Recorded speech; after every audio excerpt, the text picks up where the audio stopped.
Olá pessoal, tudo jóia? Certamente vocês já ouviram falar naquele ditado: manda quem pode, obedece quem tem juízo. Bem, na administração pública tem algo parecido com isso e é o poder hierárquico, é isso que a gente vai estudar agora.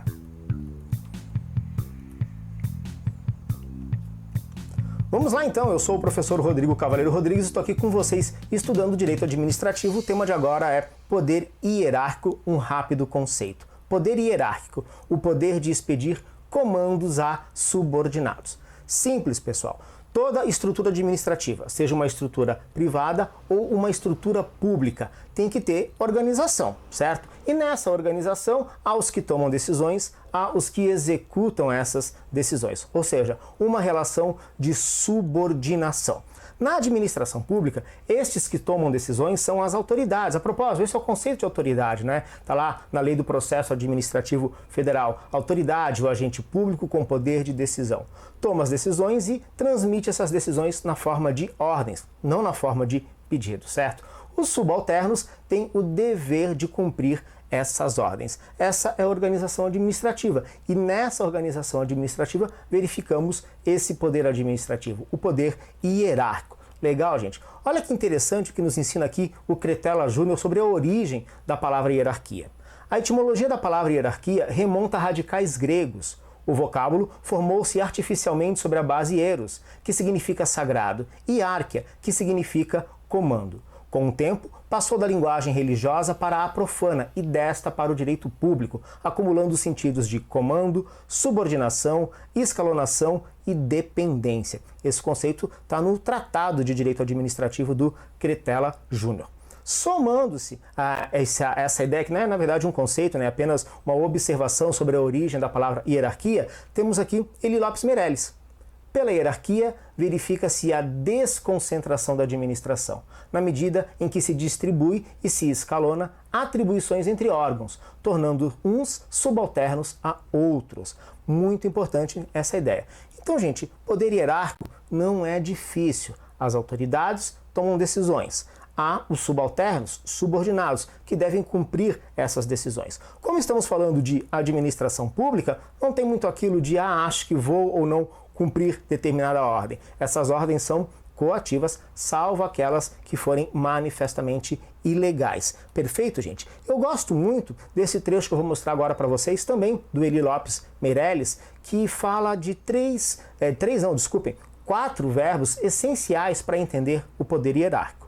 O poder hierárquico tem como objetivos ordenar, coordenar, controlar e corrigir as atividades administrativas no âmbito interno da administração pública. Vamos focar nesses quatro verbos. Bem, poder hierárquico, primeira coisa que tem que vir à mente, subordinação, uma relação verticalizada, né? Autoridades e subalternos. Poder hierárquico, subordinação. E daí temos esses quatro verbos: ordenar, coordenar, controlar e corrigir. A autoridade pública, então, por exemplo, um diretor, um coordenador, um ministro de Estado, um secretário de Estado, primeiro ele vai pôr ordem na casa. Em outras palavras, vai ordenar, distribuir tarefas naquele órgão que ele comanda, distribuir tarefas aos agentes públicos que estão prestando serviço naquele órgão. Uma vez distribuídas essas tarefas, que é o ordenar, ele irá então coordenar.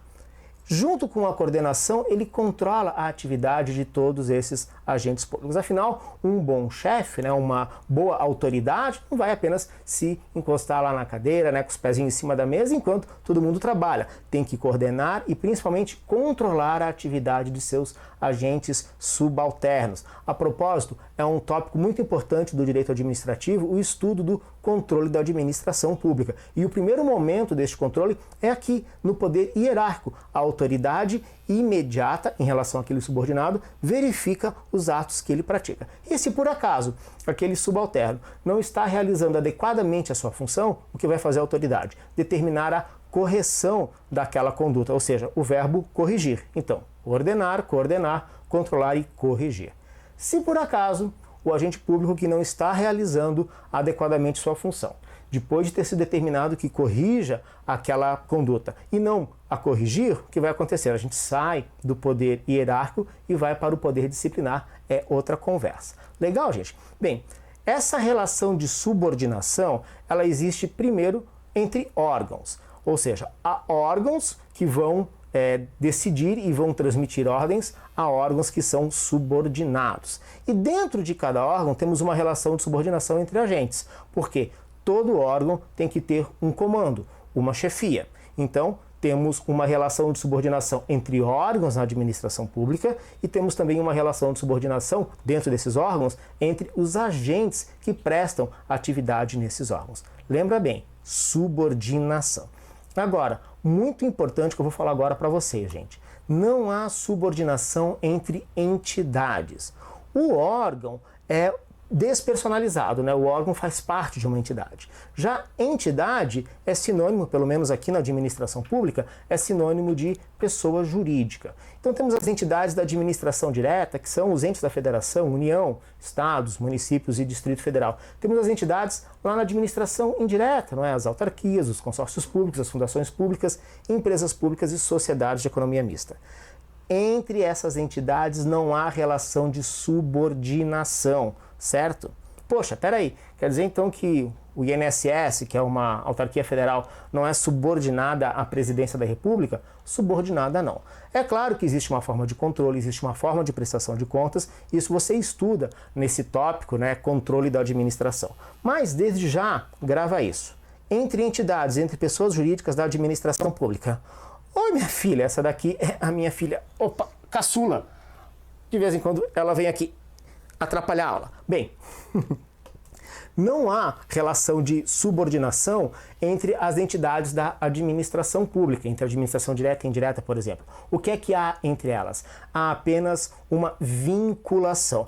E é na vinculação que ocorre essa relação entre a administração direta e indireta. Beleza? Bem, deixa eu passar para vocês aqui alguns exemplos para entender bem essa relação de hierarquia. Exemplo de órgãos: Presidência da República e ministérios. Ora, a Presidência da República, nota que eu não falei presidente, porque se eu usar a expressão presidente, vou estar falando do cargo ou do agente público. Estou falando da presidência, órgão.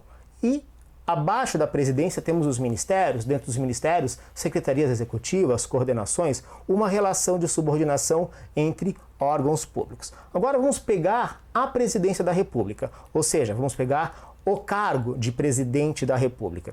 Dentro do órgão presidência há assessores, assessoras. Esses assessores de gabinete, por exemplo, estão diretamente subordinados ao presidente da República. Mas também nos outros órgãos que são subalternos à presidência da República, os agentes que estão num órgão subalterno necessariamente também estão subordinados àquele que comanda um órgão que é superior. Então os ministros e ministras de Estado também estão subordinados ao presidente da República. Legal? Subordinação é a palavra que vai definir o poder hierárquico. Agora, lembra que eu falei que as entidades entre si não possuem subordinação? Pensa no Banco Central do Brasil em relação à União, especificamente em relação ao Ministério da Economia.